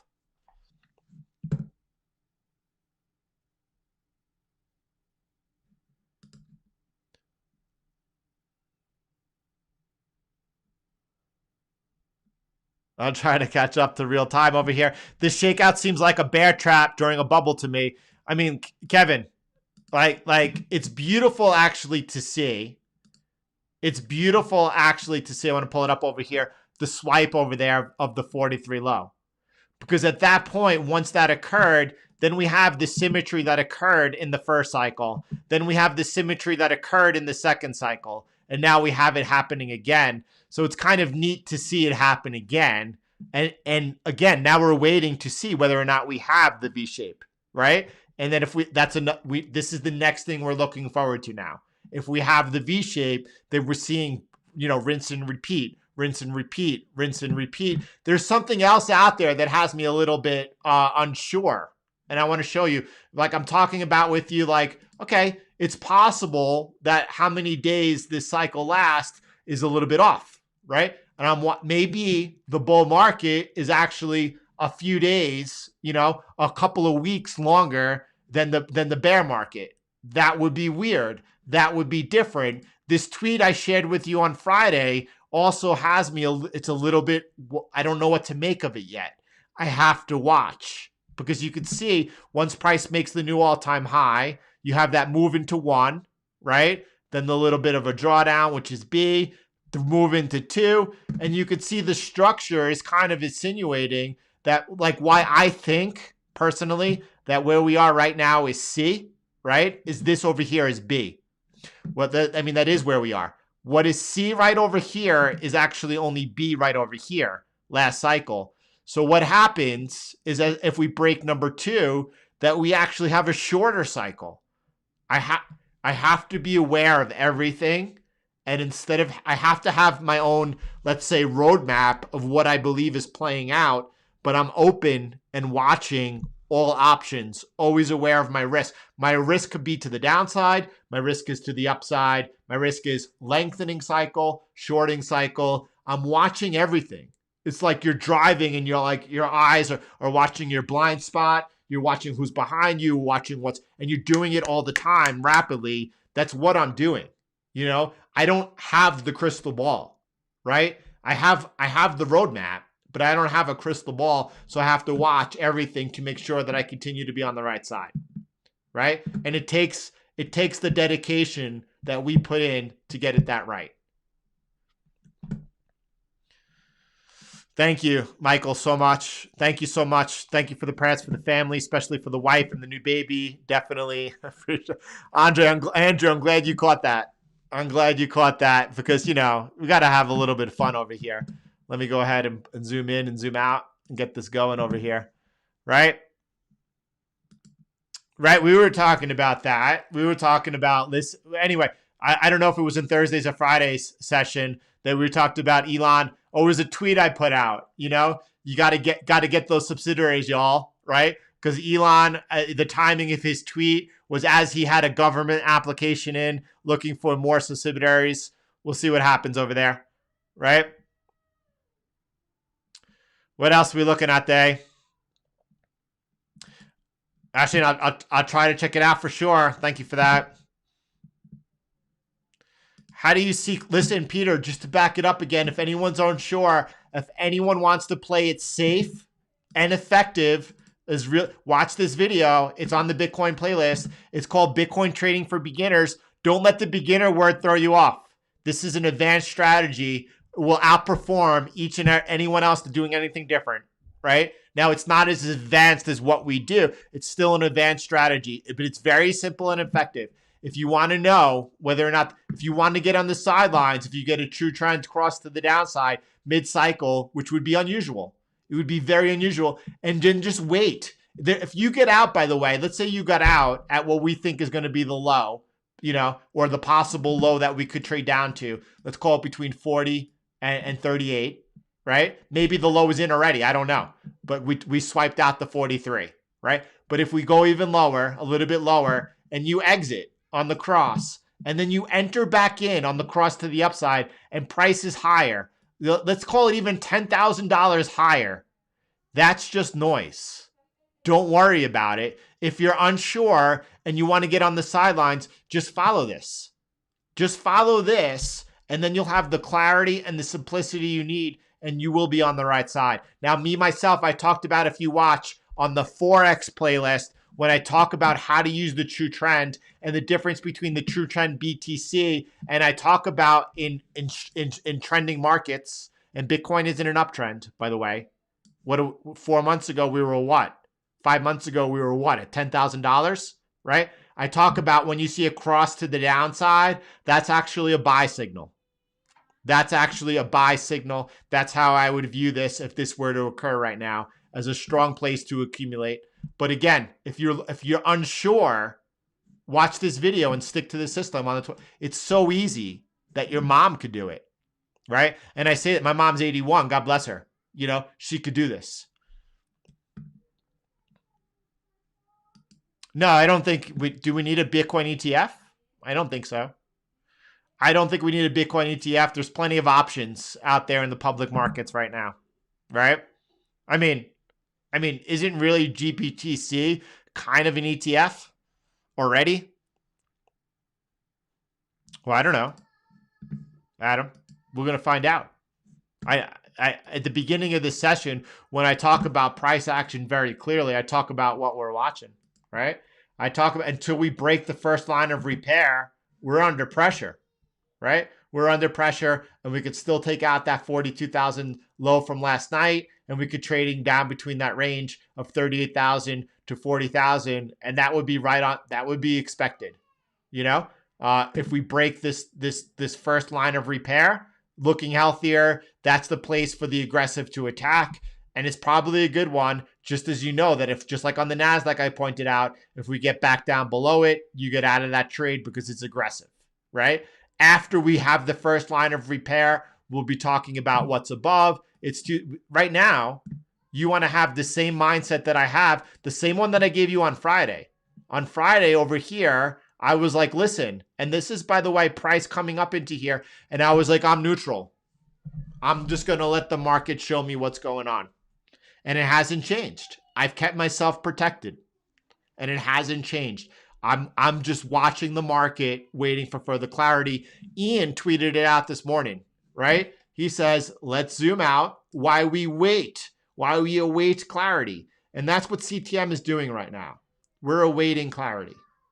And people don't understand that's a position of strength. A nice tweet over here from the Root saying, nice chart. Absolutely. There you go, Ian. Beautiful work over there, CTM. Is there anything else that we need to talk about over here? Let me jump down over here and look really quick and see what we got going. How about this? Let me pause. Let me put on some honeymoon vocals, and then we'll continue over here.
right, just gotta regain that focus. How important is the music?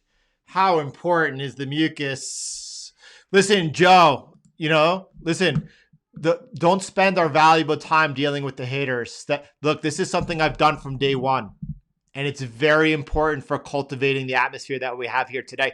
There's nothing like this on the internet. What we share here in Conquering the Markets is absolutely special and unique.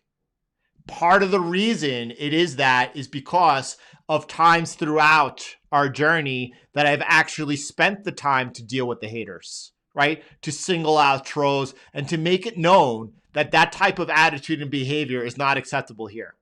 I don't think we would have and share what we do if it were not for that. So understand, if we're taking time to prune the garden, there's a reason for it, and that is so it could flourish a little bit more. So it's because I understand that your time and my time is valuable. All right, just let me point that out. I want to take a look across the markets over here and see what's going on for a moment as I look over at FX. Let's take a look. The dollar, we know what's going on, the DXY, right?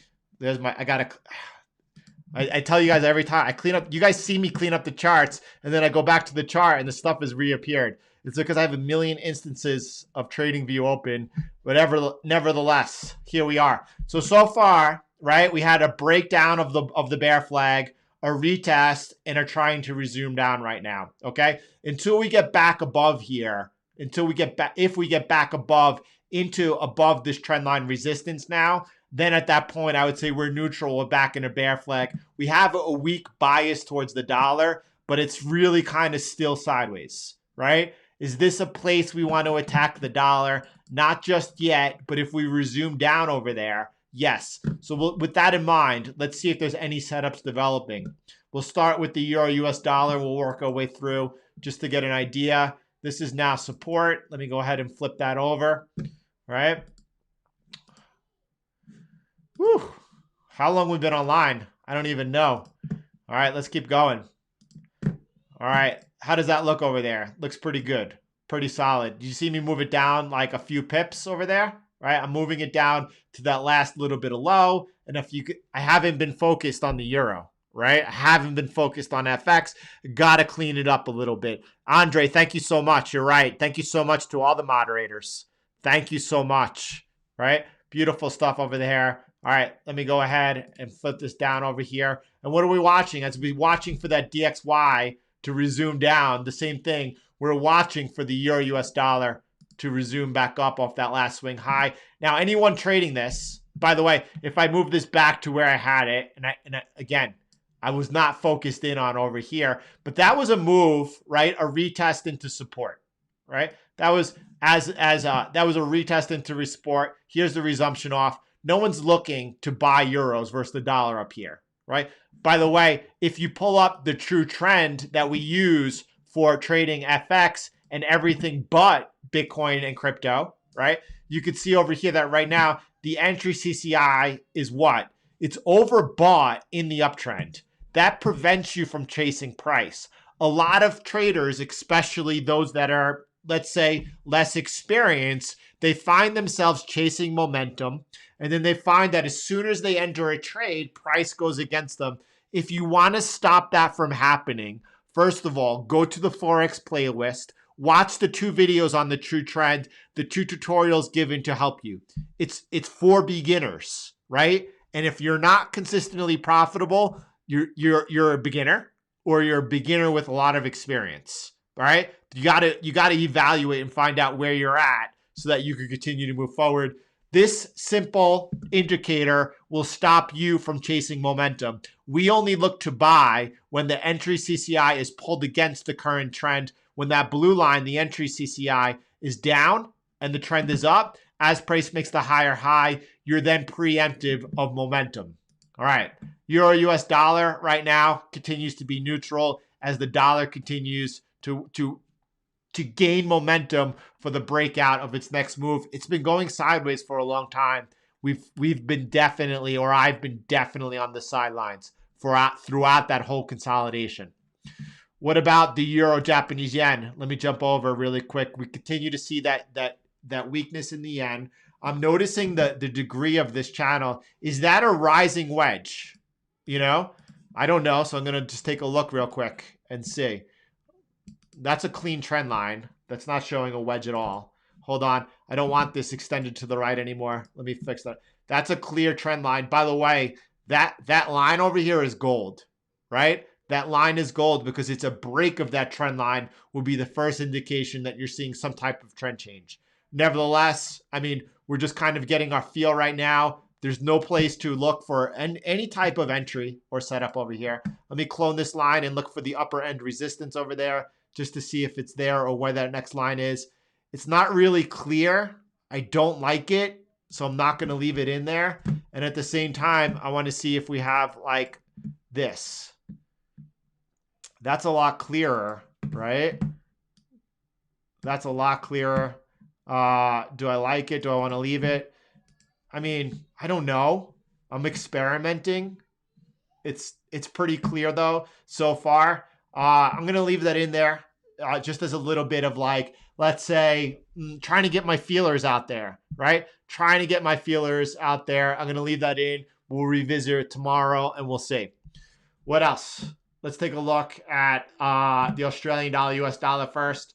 Australian US, I mean, it continues to consolidate sideways over there. Continues to, there's no place for an entry. I avoid sideways markets like the plague. I do not want to get caught up in a trade that's moving sideways. There's no place to even look for me to attack right now. I continue to be, maintaining that posture. I want to widen this out a little bit. Let me look at the Australian dollar, Japanese yen. Okay. So what do I see here? This is actually interesting. This could actually be green lighted right now. I put out for you that little bit of the triangle. We broke out over here to the upside, retested it, back in for another retest. A resumption out right here, right now, I guess in the next 7 minutes would still constitute a valid signal right now. It's Monday. I'm standing aside. No question about that. Let me go ahead and just draw this little bit trend line in as well. Looking for that. Just putting out feelers. Just putting out feelers, looking for further clarity until it's time to say, okay, this is so clear, I'm ready to attack. By the way, what you want to do is go over all of the pairs. If you're into crypto, by the way, and you want to, know how to trade altcoins, pay very close attention to whenever I talk about FX. If you want to learn how to trade the markets, when I talk about FX, when I talk about price action, pay very close attention because the only reason I could trade any market is because of the work I've done on FX. All right. So what's next? Let's take out the pound US dollar. All right. So the only thing the only observation I'm making here is that the pound continues to outperform. When I looked at the euro US dollar, it was kind of sideways. When I looked at the Australian dollar US dollar, it was sideways. When I'm looking at the pound US dollar, you could see it's towards the top of the range, continuing to outperform. There's a trend line over here that we could put in, as long as we're above it. Look at that though. If I clone that and put it in, I see the channel we're in, right? Price right now is not giving me any indication that I want to be unless something is so clear at this particular time. Stay away. 2020 was so volatile. After that type of volatility, after that type of range expansion, to see markets consolidating is very, very healthy and normal. But after that consolidation, which they've been in now for multi-months, they're going to be ready for big breakouts over here. The pound was different. Early in January, I talked about how the pound was the one to watch as we've had the resolution to the Brexit, and that's continued to play out. There's nothing to do here today.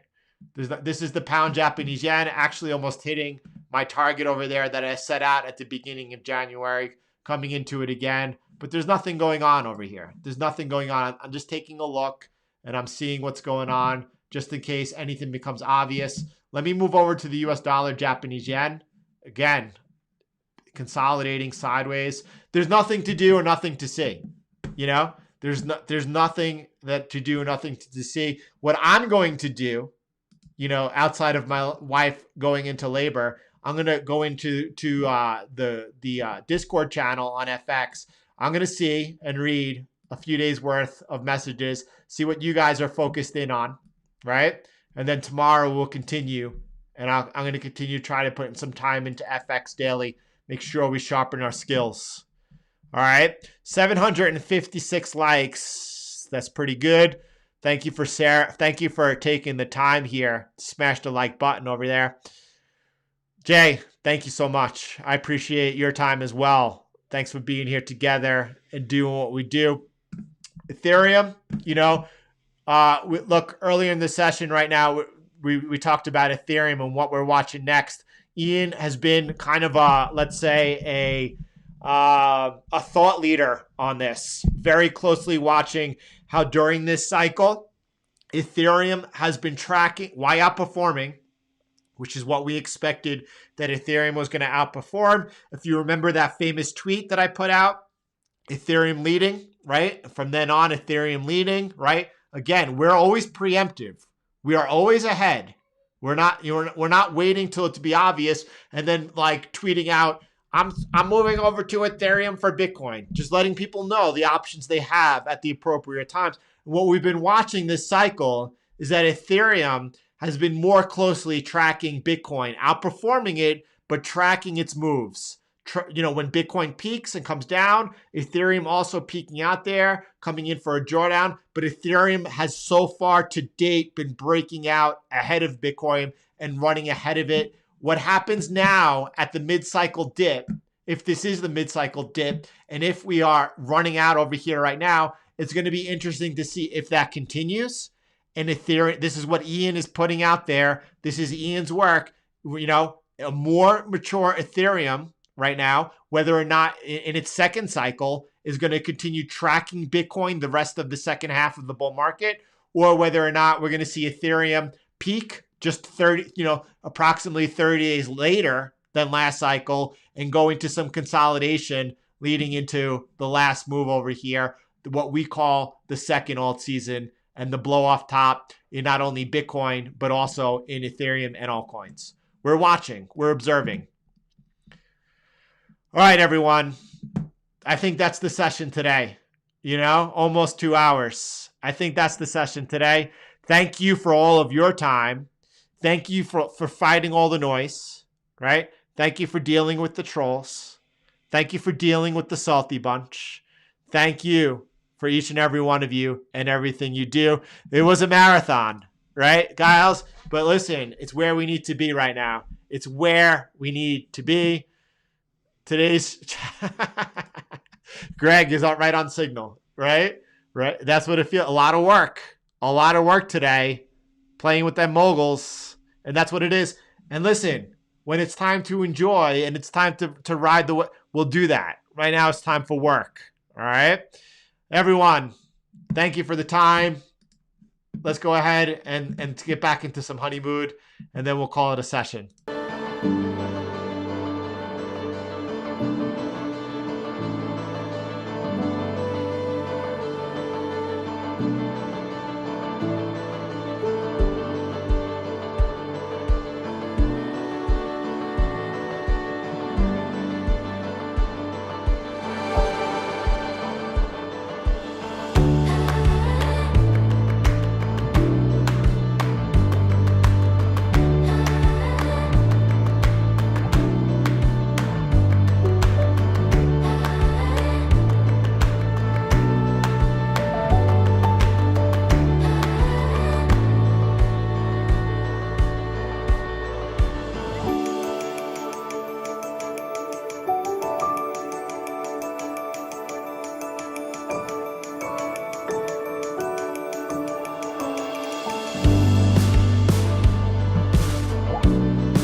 Yeah, Kimberly, thank you so much. Thank you so much for letting me know about that. And Hunter, yeah, listen very closely. Your wife, your family, your new child are going to be in my thoughts and prayers as we're going through this together. So I feel like, I wish we'd give each other a big brotherly hug over here. Glad to be going through this with you together. Lots of love for your wife, for you, for your family right now. What a beautiful moment over there. Thank you for sharing. And every one of you, and any one of you, if I missed any of your super chats, I say that with like the greatest sincerity. I do apologize. I sincerely do. Thank you for your continued support. If I missed anyone's question, like, that especially it was a super, please let me know. It was done with good intentions. That's for sure.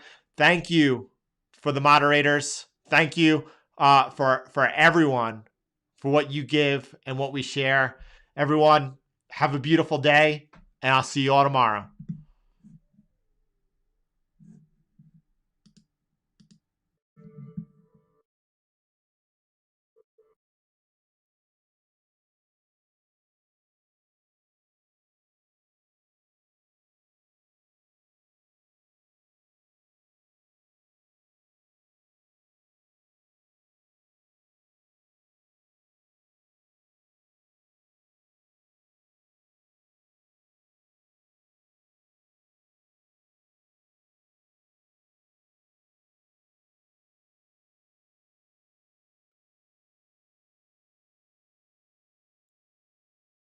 Oh, I was sitting here listening to the music myself.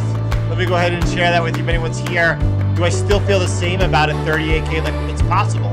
That's all. It's a possibility. That's all we've laid it out. We've been laying that out since March. So we'll see, But I don't have a crystal ball. That's for sure.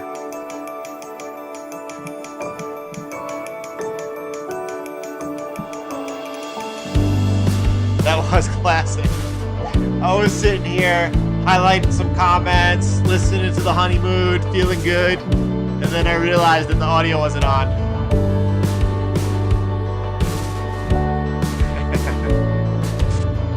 Dusty, bye-bye.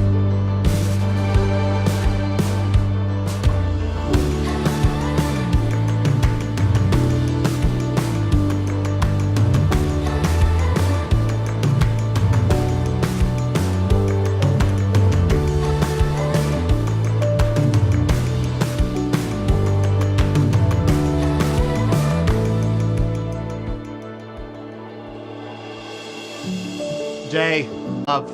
It is all done with love.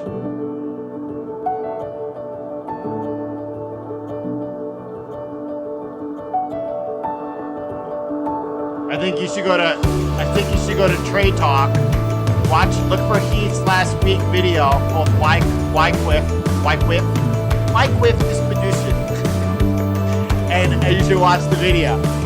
Because Heath goes into great detail explaining to y'all.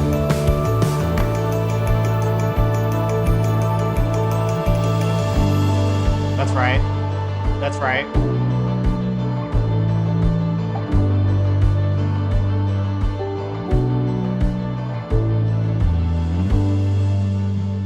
Dusty, I don't know anything about any other channels, but we talk about here in Conquer the Markets very often, right? When it comes to FX, do not be in a rush to trade as Asia opens. Actually, we don't even trade Asia.